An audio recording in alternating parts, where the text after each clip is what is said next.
Welcome back to Exploring Temecula. Are you planning on buying a home in Southern California? If you are, you need to watch this video.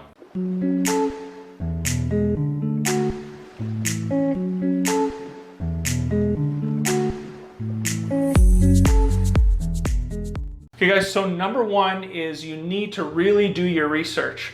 And what I mean by this is Southern California has so many different areas, and some are great for single people, some are great for just married people, but some aren't so great for if you have children, or vice versa.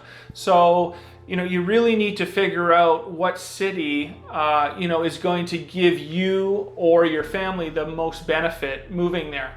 You also have to understand that it seems to, there's a lot of cities in Southern California where, oh, this city sounds great, but there's always those neighborhoods in each city, it seems, or a lot of cities that you just don't want to live. So just because you pick a city doesn't mean that you're done your research. You need to figure out what areas in some of these cities that you want to live.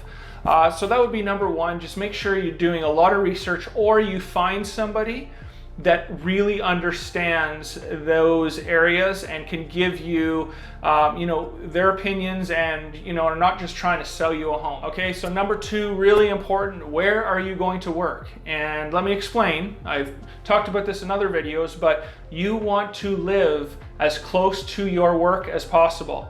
Unless you love living in your car, California traffic can get really bad. So commuting, a lot of people do it. That's not for me. Just be strategic in where you live compared to where you work. Okay, so number three, what is the future or upside of real estate investment in that city?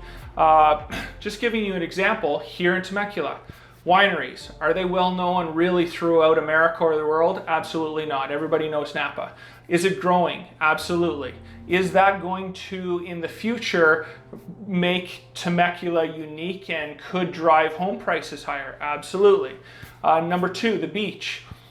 Supply and demand thing. There's no land left at the beach. You can only build so many homes. So, if they can't build any additional homes at the beach, obviously the home prices are going to go up. So, you have to look at those things, crime, obviously safety, school system, all of those things are going to either, make real estate, make your real estate investment go up or down. So just understand each city, do your research on it and talk to somebody that actually knows that area. Okay guys, so number four, and this is one of the most important things I can, point out or give to you on this video, and that is, do not buy a home based on your lender approval. Buy a home on what you feel comfortable your payment being each month.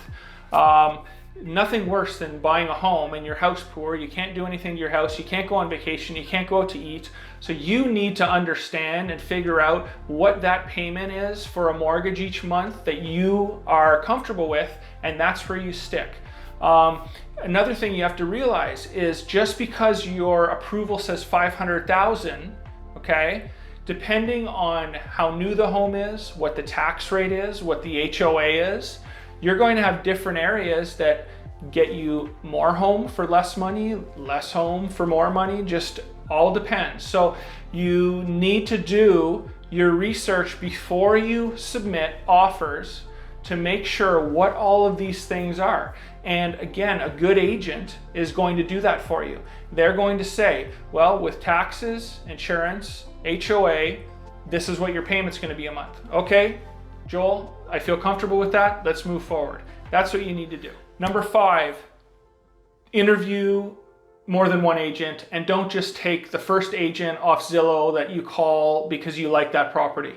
I can tell you from over 10 years experience, if you get an agent that understands the market, has a good way of negotiating, that you are going to save thousands of dollars, A, off the home price, or B, during escrow in regards to repairs, getting things that you thought weren't possible, but because your agent understands the market and the game, I guess you would call it, you're going to get a lot more than just calling any old agent because you like that house. You know, this is a long conversation, but again, go talk to a few agents and interview them over the phone if you're not from around here. Ask them questions. I mean, you know, get a feel for them. Do you feel comfortable with them? A great way now too is Zoom. I mean, get on a conference call on the computer on Zoom if you're not from Temecula or Southern California. You know, their mannerisms, you know, how you, again, go with your gut. So anyway, that's number 5. And hopefully these helped you. You know, if you're thinking of buying a home, it's a huge endeavor. It's probably your biggest purchase you're ever going to make. So, you know, you need to, you know, spend some time, take your time, and make sure everything that you're doing throughout this process is in your best interest. Okay guys, thank you so much for watching the video. Again, if you have any questions, I'm owner and broker of Greenleaf Real Estate here in Temecula. My wife's a certified residential appraiser. We've been doing it a long time. We love doing what we do, and we're here to help. Even if you just have questions, I'm here for you guys, and you know, I'm not the creepy sales guy. So yeah, till next time, exploring Temecula.